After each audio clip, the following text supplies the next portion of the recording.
જૂનાગઢ તાલુકા પંચાયતમાં ભાજપ અને આમ આદમી પાર્ટી વચ્ચેની રસાકસી બાદ આખરે ભાજપનો વિજય થયો છે. 18 બેઠકો ધરાવતી તાલુકા પંચાયતમાં બંને પક્ષો વચ્ચે ટાઈ થતા માહોલ ગરમાયો હતો.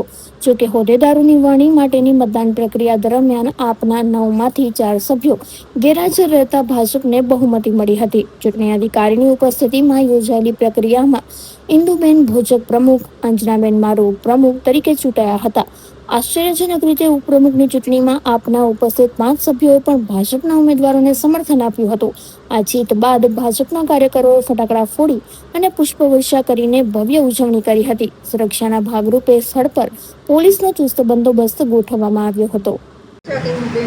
હું બિલખા 2 માં ભારતીય જનતા પાર્ટીમાંથી વિજય પ્રાપ્ત કરેલ છે અને લોકોએ મને જે મત આપી વિજય પ્રાપ્ત કરે તેના બદલ હું એમનો ખૂબ ખૂબ આભાર માનું છું અને ભારતીય જનતા પાર્ટીએ મારી પર વિશ્વાસ મૂકી મને પ્રમુખ પદ આપ્યું તે બદલ એમનો ખૂબ ખૂબ આભાર. બેન, કેવા કામો કરો છો? 5 અઢી વર્ષ તમારી પહેલી સત્તા આવશે પંચાયતની. મારાથી બનતી કોશિશ કરીશ ને સારા કામો કરીશ. ઓકે.